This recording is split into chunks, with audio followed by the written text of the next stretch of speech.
예, 반갑습니다. 오후에 또 힘든 시간을 졸음도 오실 텐데 끝까지 남아주셔서 감사드립니다. 새벽 기도와 통성 기도 사실 두 가지 다 우리나라 교회의 어찌 보면 특징이고 어찌 보면 뭐 다른 세계 사람들이 부러워한다라고 이제 CBS 교육 방송이라든가 CBS 기독교 방송 여기서 자랑하는 우리나라만의 독특한 문화입니다. 어찌 보면 자랑하는데 과연 이게 자랑을 해야 되는 것인가 아니면 다른 문제가 있는 것인가를 좀 알아보고자 쭉 한번 살펴보는 시간입니다. 새벽 기도의 유래란 것이 있는데요. 유래가 뭐가 있을까 이렇게 쭉 이제 봅니다. 보면 불교에서도 새벽에 기도를 합니다. 새벽 예불을 드리죠. 언제 예불을 드리나요? 새벽 3시에 드립니다. 3시에 일어나면 그때 준비해 가지고 이제 땡땡땡 종치고 여부를 드립니다. 절하고 다 합니다. 실제로 무교 우리 말하는 무속신앙에서도 치성을 드리죠. 예, 그것도 새벽 일찍 일어나서 정한수 떠놓고 뭐 달을 보면서 하든지 아니면 자기들만의 어떤 우상을 보면서 하든지 이렇게 기도를 드립니다.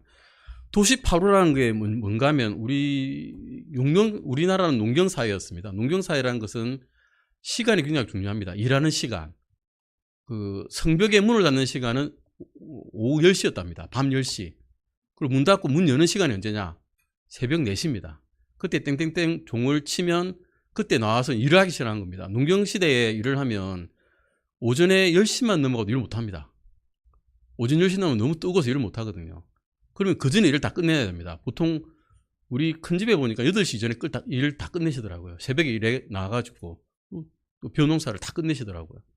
그러지 않으면 일을 못하는 거예요. 그래서 모든 사람들의 생활 습관이 이를테면 몸의 자명종이 그렇게 맞춰진 겁니다. 4시에 딱 일어나면 이제 나와가지고 준비하다 보면 한 4시 반쯤 되고 4시 반쯤 되니까 정신이 차려지니까 교회 가서 기도하고 하루를 시작해야 되겠다 해가지고 1905년부터 길선주 목사가 이 장대영 교회 부흥이 일어난 다음부터 사람들이 이렇게 모으기 시작했답니다. 그러면 그것이 과연 새벽기도의 기원인가 또 무속신앙이 그 기원인가를 이제 알아보고자 합니다. 이분이 길선주 목사입니다. 이게 갓쓰고 계신 이분이신데요. 이분이 뭐가 이제 문제였나? 문제는 사실 없습니다.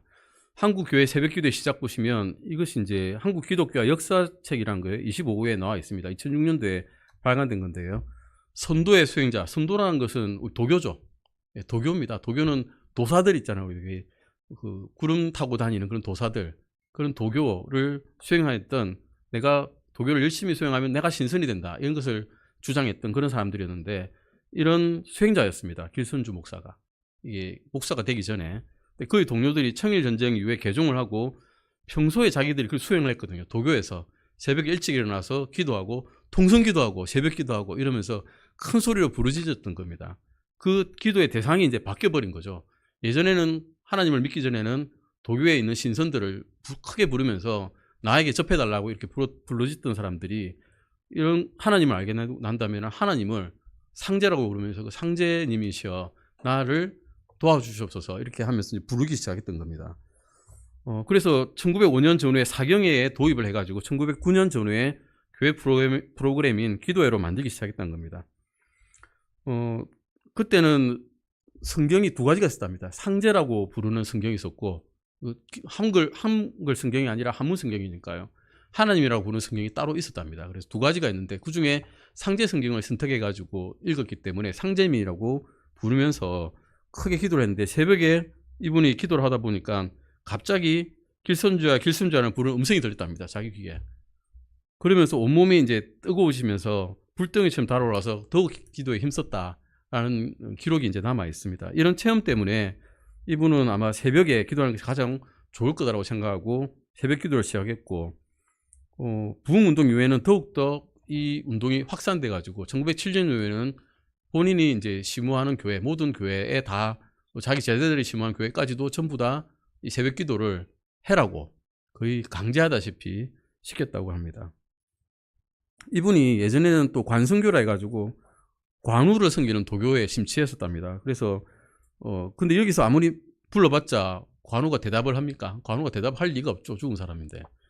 어찌 보면 어리석은 일을 했는데 그 똑같은 행동을 했던 겁니다. 똑같은 습관대로 자기의 습관대로 일어나서 이렇게 기도에 귀한 다음에도 똑같은 일을 했다는 겁니다. 아까 말씀드렸듯이 불교는 새벽 3시 반 수행합니다. 가톨릭에서도 하루 7번 기도를 하라고 되어 있죠. 그걸 성무일도라 그러는데 보통 새벽 6시 아침 기도를 합니다. 그리고 이슬람교에서도 파지르라고 하는 기도 습관이 있습니다. 이것은 일출 전에 천문방명이 시작되는 순간이라고 기록되어 있는데 천문방명이 어떤 시기냐? 검은 실과 흰 실을 구분할 수 있는 빛이 나올 때라고 그럽니다. 그게 과연 어떤 시기냐? 그들은 천문학적으로 일몰 이후나 일출 이전에 태양이 지평선 아래 18도 각에 있을 때라고 뭐 이렇게 해가지고, 근데 각 나라마다 조금씩 다르답니다. 16.5도도 있고 15.5도도 있고 뭐 나라마다 좀 다르답니다. 아무튼 이렇게 보면 대략 서울 날 시간으로는 새벽 3시 16분, 동지쯤에는 오전 6시 16분쯤이랍니다. 이런 이방 종교, 그러니까 이교도들도 새벽 기도를 했던 거죠. 이런 새벽 기도를 하는 습관들이 이방 종교 오히려 더 많습니다. 기독교보다. 아까 보신 거고요. 그러면 우리가 한번 알아봅시다. 예수님께서 과연 새벽 기도의 창시자이신가? 성경에서 과연 새벽 기도 하라고 말씀하고 계신가? 찾아볼까요? 마가복음입니다. 마가복음 1장 35절입니다. 마가복음 1장 35절 말씀입니다. 35절만 읽으려니까 뭐가 이게 문맥이 안 많습니다. 그래서 32절부터 다 읽어보니까 32절부터 39절까지 한번 교독해서 읽어보겠습니다. 제가 먼저 읽겠습니다. 날이 저물어 해가 질 때에 그들이 병든 모든 자들과 마귀 들린 자들을 그분께 데려오니 훈도씨가 함께 문 앞에 모였더라. 그분께서 갖가지 질병을 앓는 많은 자들을 고치시고 많은 마귀들을 내쫓으셨으나 마귀들이 자기를 알므로 그들이 말하는 것을 허락하지 아니하시니라.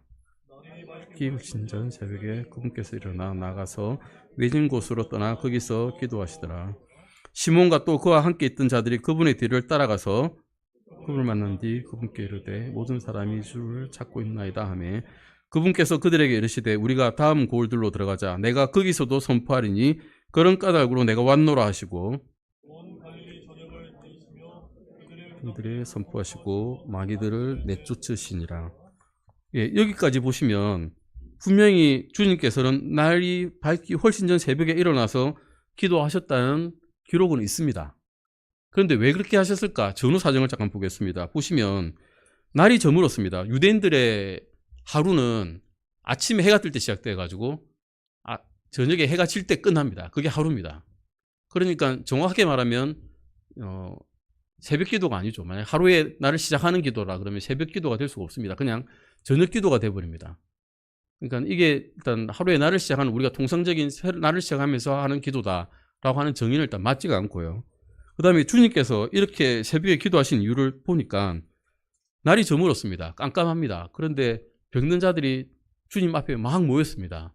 병들을 고쳐주십니다. 고쳐주면 한두 사람이 모인 게 아니니까 끝없이 일을 하셨겠죠.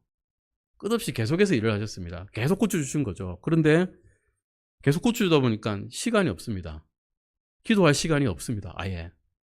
일만 하다 보니까 기도할 시간이 없는 거죠. 우리도 그렇지 않습니까? 일만 하다 보면 기도할 시간이 없습니다. 주님께서도 그러셨습니다. 그래서 어쩔 수 없이 기도하기 위해서 조금 외진 곳으로 가셨습니다. 그런데 그 시간이 새벽이 돼버린 겁니다. 새벽까지 일하셨던 겁니다. 사실은 알고 보면 기도하려고 하니까 벌써 시간이 된 겁니다. 그런데 어떻게 됐습니까? 새벽에 가서 기도 좀 하려고 그러니까 36절에 보시면 시몬과 또 그와 함께 있던 자들이 그분의 뒤를 또 따라왔습니다. 더 고쳐달라는 거죠. 사람들이 막 몰려와가지고 더 고쳐달라는데 어찌 떠나십니까? 하고 주님한테 따라갔습니다. 그렇게 이렇게 말했죠. 37절에 그분을 만난 뒤 그분께 이르되 모든 사람이 주를 찾고 있나이다. 또 이래야 된다는 겁니다. 또 고쳐달라고 막 아구성을 치고 있다는 겁니다. 그런데 주님께서는 냉정하게 이렇게 말씀하십니다. 그분께서 그들에게 이르시되 우리가 다음 골로 들어가자. 다음 골에 가자. 여기서 내가 할 일은 끝났다. 무슨 일이었습니까? 복음 선포였습니다. 왕국 복음을 그때는 선포하고 계셨겠죠. 왕국의 복음을 선포한 일이 여기서는 내가 끝났다. 내가 이 사람들 고쳐주러 온 게 아니라, 육체의 질병을 고쳐주러 온 게 아니라 하나님께서 명령하신 왕국 복음을 내가 선언하러 왔다. 다음 골에 가서 해야 된다. 다른 골 사람들도 생명을 살려야 된다. 지금 당장 육체 질병이 아니라 이 사람들이 영원히 살아야 될 그 생명을 고쳐야 된다라고 말씀하시고 나간 겁니다. 이러니 우리가 새벽 기도라는 말이 사실은 여기서 보시면 어쩔 수 없이 밀려가지고 하신 기도를 새벽 기도라고 잘못 알고 있을 가능성이 많다는 거죠. 이것을 모르고 이제 구원받은 성도라면 누구나 다 하나님께 의지하면서 기도를 하는데 하루를 시작하면서 첫 시간에 기도하는 것도 사실 나쁘지 않습니다. 얼마나 아름다운 일입니까? 주님께 내 온 하루를 맡기는 건데 내가 아무것도 할 수 없음을 깨닫고 내 힘만으로는 아무것도 안 된다는 것을 깨닫고 주님께 온전히 맡기는 새벽 시간이 나쁜 게 아니라고 저는 생각합니다. 좋은 시간입니다. 하지 말라고 할 필요가 사실은 없습니다만 문제는 이제 교회마다의 이제 우리나라의 교회 특징이 좀 있는 거죠. 장로교회를 가보시면 기도하러 오신 분이 주차 봉사하고 계시죠. 믿음의 열심인 분들이 기도하지 않고 주차 봉사하고 계세요. 믿음의 열심인 분들이 주차 봉사 말고 또 다른 봉사를 하고 계십니다. 기도하러 왔는데 기도를 못하는 겁니다. 주님께가 1대1로 만나러 왔는데 1대1로 만날 시간을 뺏겨버립니다. 주님께서는 실제로 하나님과의 교제를 위해서 따로 떨어진 외진 곳에 가셔서 우리가 골방의 기도처럼 그렇게 기도를 하시려고 저소를 찾아 헤매신 거였죠. 그렇게 하라고 새벽 기도를 하시려고 새벽 기도를 찾으신 건데, 그런데 우리나라 교회는 그렇지 않고 다른 사람 보여지기에 급급한 그런 기도가 돼버리기 쉽다는 거죠. 그래서 또 한 사람의 믿음의 평가는 기준이 돼버리고, 그래서 장로나 다른 직무를 얻기 위해서 또는 자기 만족과 열심을 표출하기 위해서 새벽 기도에 나오는 경우가 생겨버린다는 겁니다. 물론 그러지 않은 분은 많습니다. 그러지 않으면 얼마나 좋은 일입니까? 좋은 일입니다. 단점이 또 뭔가 하면 우리나라 교회에 새벽 기도에 한번 가보신 적이 있으시죠? 다 있으실 겁니다. 저도 가봤습니다. 가봤는데 내가 기도를 하는데 저도 그때 초신자였으니까 기도를 잘 할지도 모르면서 기도를 하러 갔는데 옆에서 기도를 크게 하시더라고요. 옆에서 기도가 막 들리는데 내 머리에서는 아무것도 안 메워도 그분의 기도 소리만 들려요. 내 기도는 못하고 그분 기도만 열심히 듣고 나왔습니다. 그러니까 이게 도저히 다음에는 발길이 안 서더라고요. 저는. 이런 일들이 아마 생기는 게 문제가 아닌가 싶습니다.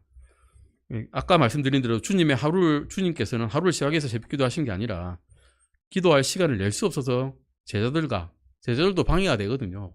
따라다니면서 방해를 시켰습니다. 사실은 사람들의 방해를 받지 않는 곳에서 기도를 하셨다는 겁니다. 그래서 새벽 기도에 폐해란 것이 생깁니다. 폐해가 뭔가, 새벽에 보통 기도하시면 보통 5시나 이 정도 모입니다. 5시에 모이려면 언제 깨야 될까요? 4시 반에는 깨야죠. 가까운 교회라면. 안 그러면 4시에 깨야 됩니다. 그래야 머리라도 감고 나가죠. 머리에 모자 쓰고 가서 교회에 기도할 수는 없지 않습니까? 그러려면 몇 시에 자야 되겠습니까? 최소 10시에는 자야 됩니다. 10시에 자지 않으면 새벽 4시에 나갈 수는 없죠. 일어날 수는 없으니까.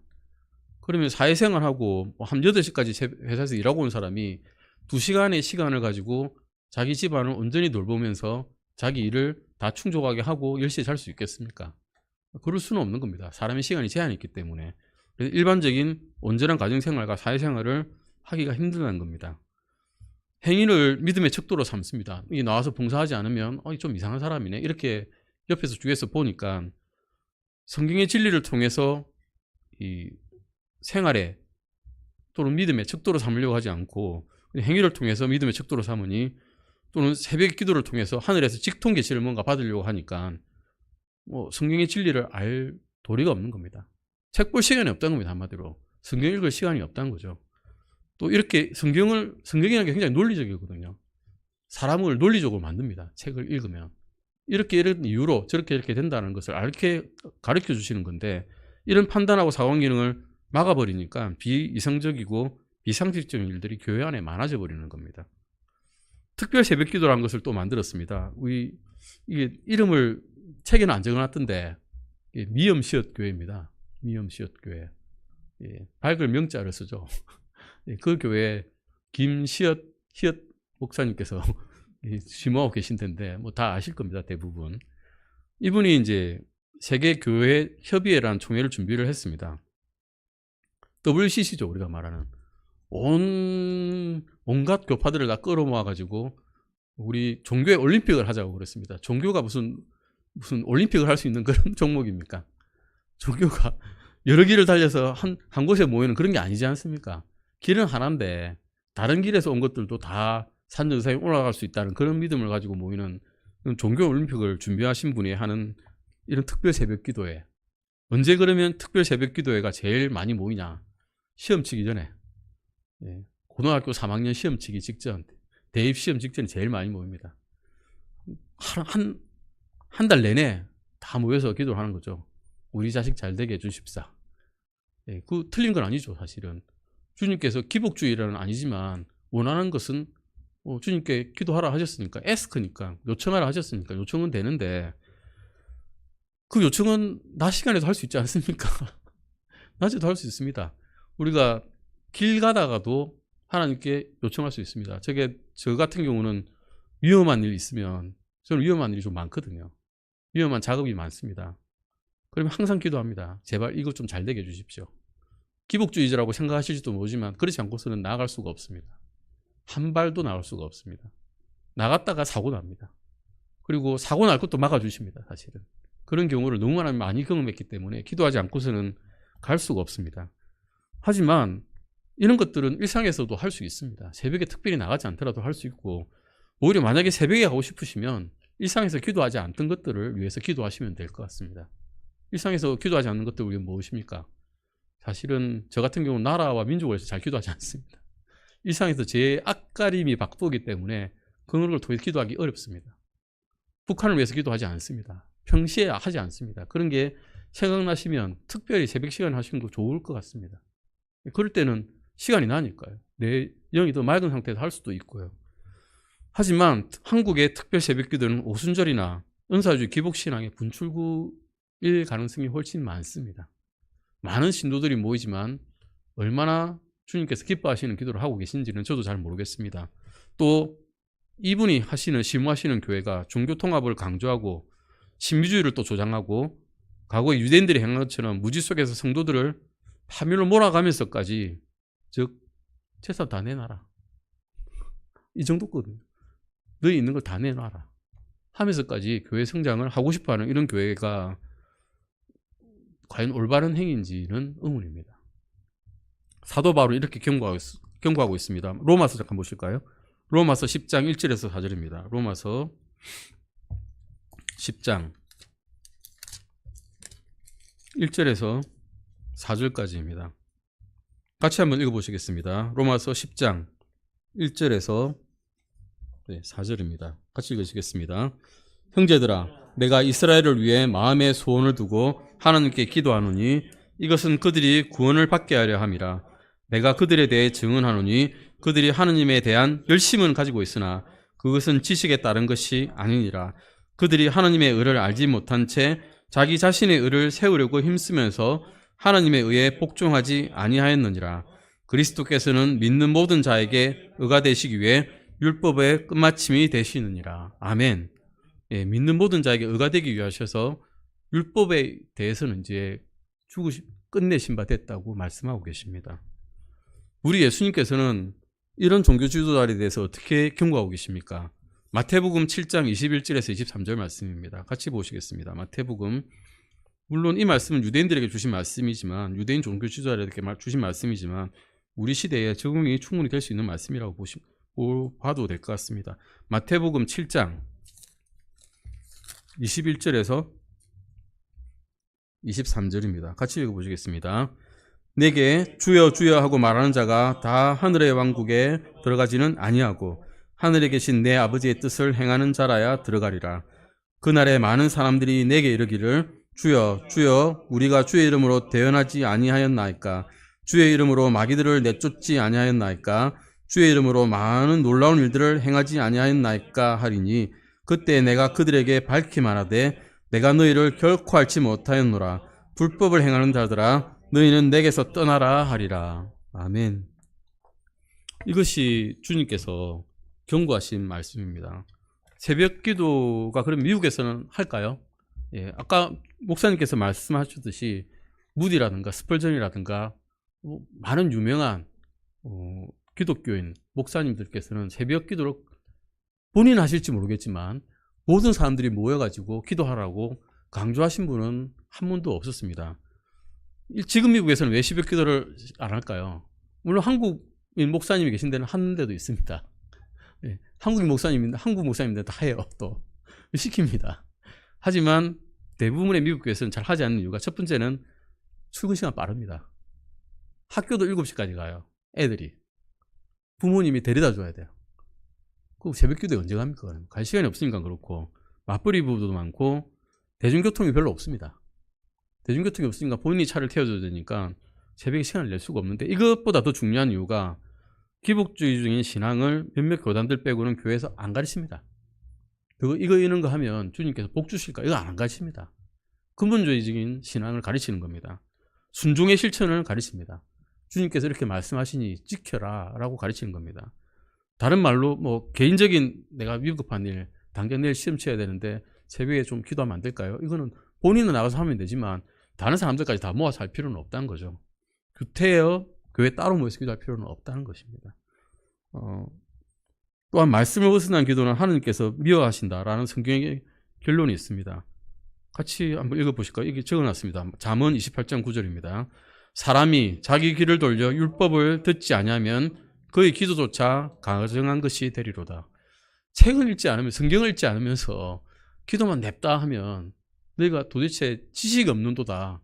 내 백성이 지식이 없어 죽는도다라고 호세아가 선포하지 않았습니까? 지식이 있어야 된다는 것입니다. 이것이 새벽기도에 대한 결론입니다. 물론 새벽기도 나쁘지 않습니다. 모여서 한다는 자체도 만약에 그 시간을 철저하게 잘 교회가 보장을 해준다면 그분의 기도를 하나님께서는 즐겁게 받으실 겁니다. 그 기도 내용조차도 주님께서 즐겁게 받으실 겁니다. 하지만 이것을 교회가 만약에 사람의 순위를 세우는 그런 목적으로 세운다면 그것은 주님께서 즐거워하지 않으시고 오히려 가증한 것으로 느끼실 것이라는 겁니다. 이제 통성기도입니다. 통성기도 또한 길손주 목사님이 만들었습니다. 이것도 또한 같이 아까 보셨죠? 도교 의식과 똑같이 크게 소리 지르고 부르짖고 이래야 들어주는 줄 압니다. 우리 예전에 저희 하숙집 아주머니가 이단 종교에 빠졌는데 새벽 3시만 되면 뭔가 똑똑똑 치면서 크게 뭐가 중얼중얼 연불 소리가 나요. 3시에 자야 되는데 저는 소리가 나서 잠도 못 자고 고생한 적이 있는데 이방 종교의 특징입니다. 사실은 소리를 내서 크게 질러야 듣는 줄 아는 겁니다. 우리 주님은 제가 기도하기도 전에 알고 계시죠. 전지전능하신 분이기 때문에 내가 뭐하러 필요한지 알고 계십니다. 단지 내가 입으로 표현을 하면 우리 애가 저한테 말을 할 때 귀여워하고 기뻐하듯이 들어주신다는 거죠. 우리 교회 와보면 이런 분들 계실 겁니다. 왜 이 교회는 열심히 없네. 열심을 해서 기도 안 하네. 소리도 안 내네. 기도하는지 안 하는지 모르겠네. 이런 분 계실 겁니다. 근데 통성기도라는 것이 이렇게 오해가 생깁니다. 장로교나 다른 교회에서 이런 식으로 가르친답니다. 이렇게 해야 통성기도를 하면 너희가 복받을 거라 가르치는 건데 오해입니다. 이거는 이렇게 하는 게 좋다는 게 아니라 오해입니다. 1번 초신자에게 통성기도는 만만치 않은 장애물이지만 기도의 훈련이다 라고 가르치는 거죠. 두 번째는 통성기도를 통해서 기도의 비약적인 발전을 이룰 수 있어 하면 통성기도 열심히 하면 기도가 엄청 발전해 라고 가르치는 거고요. 세 번째는 통성기도 할 때 남을 의식하면 우리가 기도가 안 되니까 더 큰 소리를 해라. 남 소리 안 들리게 더 큰 소리로 소리 질러라 라는 거죠. 네 번째는 이렇게 집중해서 기도하면 성령님께서 방언도 주시고 다른 은사도 주신다. 병 고치는 은사도 주시고 온갖 은사를 주실 거다 라고 가르치는 거고요. 다섯 번째는 통성기도는 울면서 간절한 마음으로 기도하는 거야 라고 가르치는 겁니다. 여섯 번째는 이렇게 기도하는 사람이 믿음이 강한 사람이야 라고 가르치는 거죠. 일곱 번째는 통성기도 첫 번째 잘 안 되지 한 1, 2년 연습하면 돼 라고 가르치는 겁니다. 연습이 필요하다라는 거죠. 기도하는데 연습이 필요하다. 저도 연습이 필요한 줄 알았습니다. 근데 기도는 요청하는 것이기 때문에 연습이 필요하지 않습니다. 부모님한테 물 주세요. 부모님한테 선물 주세요. 부모님 돈 주세요 하는데 연습이 필요합니까?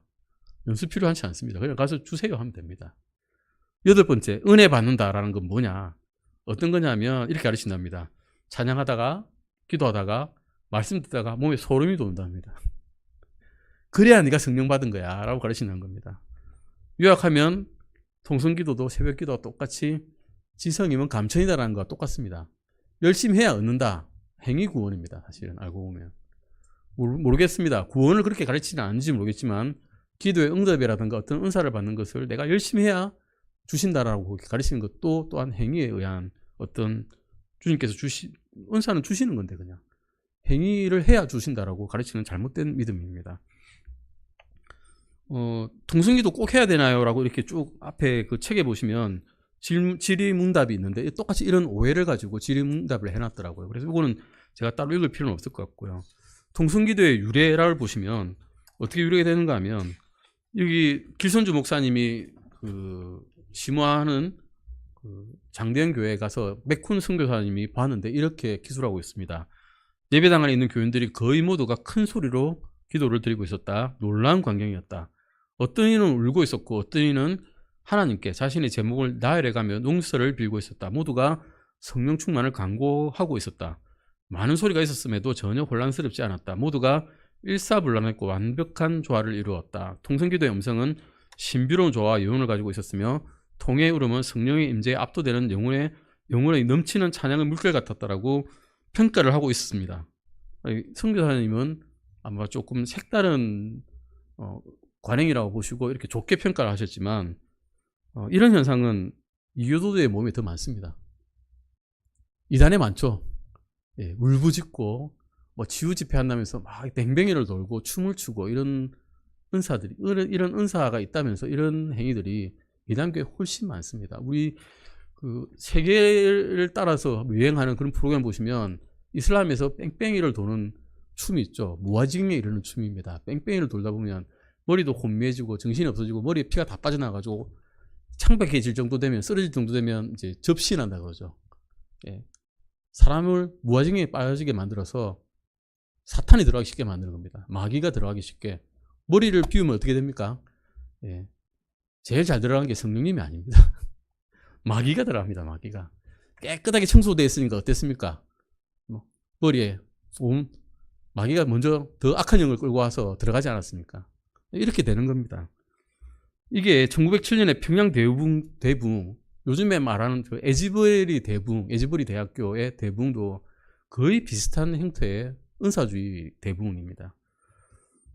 주님께서는 열매로 나무를 알 수 있다고 말씀하셨습니다. 우리가 이게 도토리 나무인지 개합나무인지 처음에 보면 모르죠. 잎사귀에 봐도 비슷하니까 잘 모르는데 열매를 보면 알 수 있습니다. 주님께서는 열매로 나무를 알 수 있다고 말씀하고 계십니다. 길선주 목사가 주축이 된 평양 부흥 성회 이후에 100년이 지난 다음에 어떻게 됐습니까? 공산화되었습니다. 평양이. 대부흥이라는데 어떻게 공산화될 수 있을까? 이해가 되지 않죠. 오히려 악한 영으로 인해서 생기는 오순절 은사주의의 영이 마귀의 영이 들어가 있을 가능성이 많다는 거죠. 1900년대에 들어서면서 마귀의 거짓 영은 아주사붕을 기점으로 해서 전 세계 교회에 무지와 흑암의 역사를 시작했습니다. 무질서, 혼동, 무지, 부정함의 근원인 신사도 운동도 있었고요. 은사주의 운동도 천주교회, 개신교회, 또 연합의 매개체로 일을 하고 있습니다. 이런 특징이 통성기도에 또 나타나 있습니다. 오순절 은사주의 거짓영은 예배 음악도 바꿔버렸습니다. 제가 알고 있는 교회만 해도 처음에 예배 시작이 음악으로 시작하는데 그 음악이 뭔가 하면 락 음악입니다. CCM으로 표장되어 있는데 드럼과 기타와 아주 현란한 음들이 사람의 귀를 때립니다. 흥무시키죠. 드럼으로써 사람의 심장을 막 뛰게 합니다. 그러면 내가 이 흥분된 감정의 흥분 상태를 영의 부흥으로 생각을 잘못합니다. 그러면서 내가 교회 열심히 다니고 있거나 하나님을 잘 믿고 있거나라고 착각하게 만드는 거죠. 이런 예배음악도 파괴되고 질서도 파괴돼서 기복신앙을 조장하면서 예전에 박해로 기독교인들을 박해해 보니까 오히려 더 믿음이 더 크게 일어나니까 이제 거꾸로 예배에 침투해 버린 겁니다. 이런 데 쓰이는 마귀의 도구 중 하나가 이제 통성기도가 돼 버린 겁니다. 예수님의 말씀은 이렇게 하십니다. 하나님께서는 이런 일들에 대해서 어떻게 생각하시는지 마태복음 6장 5절에서 6절 보시겠습니다. 마태복음 6장입니다. 마태복음 6장 5절에서 6절을 같이 읽어보시겠습니다. 제가 아까 전에 읽어야 될 새벽 기도에 대한 사실은 답입니다. 이것이 5절에서 6절 한번 읽어보시겠습니다. 또 너는 기도할 때에 위선자들과 같이 되지 말라.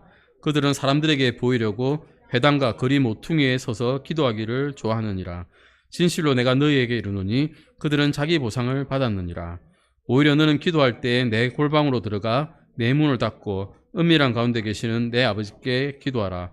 그러면 은밀한 가운데 보시는 내 아버지께서 내게 공개적으로 보답해 주시리라. 아멘. 주님께서는 이렇게 기도하라라고 말씀하셨죠. 골방에 들어가서 아무도 보지 않는 곳에서 내 아버지와 1대1로 인격적으로 대화하라고 말씀하고 계십니다. 하지만 여러 사람이 모여서 기도한 예는 충분히 있습니다. 사도행전 1장 14절 보시면 이들이 다윗아들과 예수님의 어머니 마리아 그분의 형제들과 함께 한마음이 되어 기도와 간구를 계속하더라라고 기록되어 있습니다. 또 그들이 사도행전 2장 42절 보시면 그들이 흔들리지 아니하며 사도들의 교리와 교잔에 머물며 빵을 떼고 기도하더라라고 되어 있고요. 사도행전 4장 31절 말씀에서도 그들이 기도하기를 마침에 그들이 함께 모인 곳이 흔들리더니 그들이 다 성령님으로 충만하여 담대히 하느님의 말씀을 말하니라 라고 되어 있고요. 사도행전 12장 5절에서 12절도 보시면 그러므로 베드로는 감옥에 갇혔으나 교회는 그를 위하여 끊임없이 하나님께 기도하더라. 그 일을 깊이 생각한 뒤에 마가라 하는 요한의 어머니 마리아의 집으로 갔는데 거기에 많은 사람이 함께 모여 기도하고 있더라 라고 되어 있고요. 사도행전 13장 3절에서도 그들이 금식하며 기도하고 그들에게 안수한 뒤 그들을 보내니라라고 되어 있습니다. 그런데 많은 사람들이 모여서 기도를 했는데 많은 사람들이 모여서 통성기도를 했다는 말은 없습니다. 시끄럽게 소리내면서 서로의 기도를 방해하면서 기도했다는 말은 없습니다. 그냥 모여서 기도한 거죠. 한 마음으로 기도했다는 겁니다. 그들 함께 모여서 한 가지 마음으로 베드로를 감옥에 갇혔을 때 베드로가 무사히 구출되기를 한 마음으로 같이 모여서 기도를 했다는 겁니다. 그러면 지금의 통성기도와 비슷한 모습이 여기 있습니다. 열왕기상 18장 26절과 28절 보시면 이렇게 되어 있습니다. 엘리야와 바알의 대전자가 대결을 했죠. 어떻게 했습니까? 볼까요? 26절 제가 읽겠습니다. 그들이 자기들에게 넘겨진 수소를 취하여 예비하고 아침부터 정오까지 바알의 이름을 불러 이르되 오 바알이여 우리 말을 들으소서 하였으나 아무 소리도 없고 응답하는 자도 없으므로 그들이 그 만들어 놓은 제단 위에서 껑충껑충 뛰더라. 뛰는 교회 많습니다. 뛰는 교회 진짜 많습니다. 제가 유튜브 보고 깜짝 놀란 게 치유의 은사가 있다는 그런 어떤 목사님이 심호하는 교회인데 의자가 없어요. 의자 하나도 없어요. 평평합니다. 그냥 여기가 방입니다. 거기서 뭐 하느냐? 춤추고 뛰어요. 방방 뛰더라고요. 그러면서 어떤 사람은 혼이 나가가지고 빙빙 돌고 있고 정체를 알 수 없는 춤을 추고 있습니다.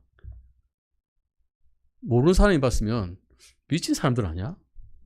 라고 했을 겁니다. 모르는 사람이 봤으면. 물론 그분들은 정상적인 예배 행위를 하고 있다고 생각하겠지만 어느 정도까지 했느냐? 바알들은 그들이 큰 소리로 부르고 자기들의 관례에 따라 몸에서 피가 철철 흐를 때까지 칼과 창으로 자기 몸을 찢었더라. 이교도들은 이 정도까지 해야 자기의 신이 듣는다고 생각하는 겁니다.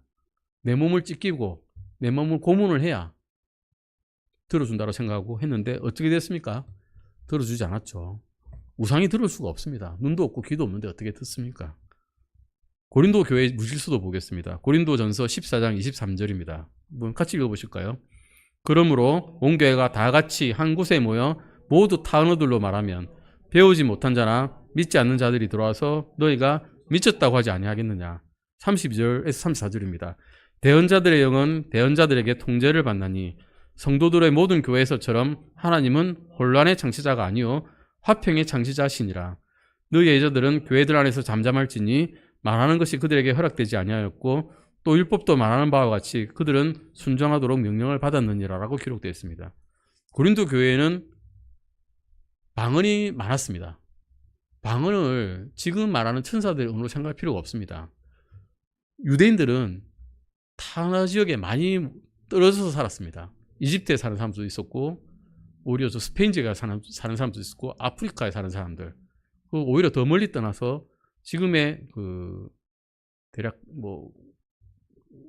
더 옆에 있는 나라들 어디 있을까요? 이란이나 이런 데 사는 사람도 있었거든요. 다 모여서 이야기를 하는데 서로 말이 안 통하지 않습니까? 그런데 그것을 각각에 있는 그 언어로 같이 통역을 해주시는 성령님의 힘이 있었다라고 오순절에 기록이 되어 있습니다. 알고 듣고 이해하는 언어란 거죠, 한마디로. 그 방언이란 것은 타 언어, 외국 언어, 포린 랭귀지입니다, 한마디로. 외국어를 말하는 거죠. 근데 지금 우리나라 교회에서는 그 방언이 샬라샬라입니다. 그냥 샬라샬라. 말하기를 천사들은 한다라고 말을 하는데 문제는 그걸 번역할 사람이 아무도 없습니다. 분명히 바울은 통역할 사람이 없는 곳에서는 방언을 하지 말아라고 명령했거든요. 안 그러면 미친 사람처럼 되니까, 질서가 없는 교회가 되니까 통역할 사람이 있을 때 방언을 하고 대언할 사람 없으면 말하지 말아라고 분명히 기록을 해놨습니다. 이런 고린도 교회의 무질서처럼 우리나라 교회가 흘러가면 안 된다는 것입니다. 성경에서는 기도하는 방식이 여러 가지였습니다. 성경에 기도하는 태도죠. 기도 자세가 하늘을 향해서 자기 손들을 앞으로 펼친 사람도 있고요. 솔로몬은 그랬고요. 머리를 숙여서 주께 경배한 적도 있었고, 무릎을 꿇고 기도한 적도 있습니다. 또 얼굴을 땅에 대고 엎드린 채 기도하는 자세도 있습니다. 자세는 상관이 없습니다. 사실은. 그러니까 두 손을 들든 무릎을 꿇든 어떤 자세를 취하든 상관은 없는데, 하지만 기도는 항상 하느님의 뜻에 순종하는 자세로 열렬하게 또 인내하면서 그리스도를 신뢰하는 마음으로 해야 된다는 것입니다. 기도에는 죄의 고백이 있어야 되고요. 감사가 있어야 되고, 다른 사람을 위한 간구가 포함이 됩니다. 우리는 바른 이성과 마음을 가지고 하나님께 우리의 습관을 가지고 기도해야 됩니다. 습관이 되기가 저는 정말 어려웠습니다. 저는 30살 때까지 주님을 알지 못했던 사람입니다. 주님을 알지 못했는데 뭐에 관심이 있었는가 하면 영원한 생명에는 관심이 있었습니다. 사람이 어떻게 하면 오래 살까? 영원한 생명보다는 오래 살까? 장수할까에 대한 관심이 많았죠. 그리고 죽은 다음에 어떻게 되느냐에 대한 관심이 많았습니다. 불교에서는 그런 걸 제3의 눈을 열면 네가 오래 산다 그랬습니다. 신비불교죠, 사실은. 책에 나와 있더라고요. 제가 책을 많이 읽으니까. 그게 이제 인도의 무속신앙처럼 뭐 차크라를 열어라 뭐 이런 거였는데, 조상신을 믿으면 오래 산다 이런 말도 있고요. 이런 무속신앙들이 제 귀에는 많이 들어왔는데, 천만 다행으로 하나님께서 열어주신 은혜로 제가 군대 가가지고 그리스도를 아는 형제를 만난 거예요. 제가 뜻밖에도 그 형제가 저를 위해서 기도를 3년을 했답니다. 이 사람이 하나님을 알게 해주세요. 3년을 하고 3년째 되던 날 저한테 말씀을 전해가지고 제가 은혜를 받았습니다. 구원을 받은 거죠. 하지만 그러지 않은 사람들도 많다는 거죠. 지금 이 시대에 하나님을 알지 못하는 사람이 너무 많다는 겁니다. 물론 방송에는 많이 나옵니다. 하지만 기독교 방송을 누가 듣고 있나요? 10분이라도 듣고 있을까요? 유튜브에도 방송은 많지만 목사님의 설교를 듣고 있을까요? 듣고 있지 않습니다. 그냥 우리가 가서 말을 전해야만 그 사람이 알 수 있습니다. 제가 구원받았듯이요. 친밀한 관계, 사람을 통해서만이 사실은 구원을 받기가 쉬워집니다. 그분은 저를 위해서 기도만 한 게 아닙니다. 저를 거두어 줬습니다. 총각일 때 2년 동안 먹여 살려줬습니다. 먹여 살려주고 난 다음에 제가 그 사람에 대한 신뢰가 쌓였을 때 구원의 말씀을 전하더라고요. 통성기도의 합리화는 이렇게 말씀하고 있습니다. 어떻게 합리화할까요? 이사야서 30장 19절 보시면 내가 부르짖는다는 말씀이 있습니다. 내가 부르짖는 소리에 그분께서 내게 크게 응답을 베푸시며라는 말씀이 있고요. 시편 34편 6절에서도 이 가엾은 자가 부르짖으며라 하니까 부르짖어야 듣는가 보다. 그래서 통성기도가 나왔고요. 예레미야서 33장 3절에 한번 읽어보실까요? 너는 내게 부르짖으라 내가 내게 응답하겠고 내가 알지 못하는 크고 비밀한 일을 내게 보이리라고 개역성경에 나와 있습니다. 그런데 이 부르짖으라가 영어로는 어떻게 되어 있습니까? call unto me입니다. 부르랍니다. 콜이 우리 전화도 콜이지만 그냥 부르는 것도 부르짖는 게 아닙니다. 그냥 말하는 것도 콜입니다. 예. 나를 만약에 말씀하셨듯이 지지를 하면 샤우트 해야죠. 예. 샤우트 unto me 해야 되죠. 부르짖으면 즉 나를 부르라는 말로 흠증령에서는 바뀌어 있습니다. 나를 부르라. 그래야면 내가 내게 응답하고 내가 알지 못하는 크고 능력 있는 일들을 내게 보이리라고 흠증령에서는 바르게 번역이 되어 있습니다. 개역 성경에 이렇게 부르짖으라고 되어 있으니까 성경이 바뀌니까 행위가 바뀔 수밖에 없는 겁니다. 시키는 일이 다르지 않습니까? 기도에서 가장 중요한 것은 기도하는 사람이 아닙니다. 기도를 들으시는 분이 중요하죠. 기도의 대상이신 하나님에 대해서 바른 지식을 가지고 기도를 해야 합니다. 하나님에 대한 이런 지식은 다른 책에서 올까요? 잡지 읽어도 안 옵니다. CBS 방송을 열심히 들어도 안 옵니다. 성경을 읽을 때만 옵니다. 성경 말씀에 귀를 기울이지 않는 사람의 기도는 하나님께서 아까 보셨듯이 잠언 28장 9절 말씀에서 가증하게 여기신다라고 말씀하고 있습니다. 어떤 분들은 백독일도라고 해가지고 100번 말씀을 읽고 한 번 기도한다라고 이야기할 정도입니다. 통성기도에 대한 결론입니다.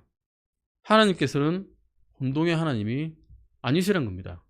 하나님께서는 질서의 하나님이십니다. 막 흔들리는 거, 교회에 무질서하게 말씀하시는 거 별로 안 좋아하십니다. 사도 바울은 이렇게 권면하고 있습니다. 14장 33절에 40절 같이 한번 읽어보시겠습니다. 성도들은 모든 교회에서처럼 하나님은 혼란의 창시자가 아니요 화평의 창시자시니라. 40절입니다. 모든 것을 품위 있고 질서 있게 할지니라. 아멘. 기도하시고 마치겠습니다.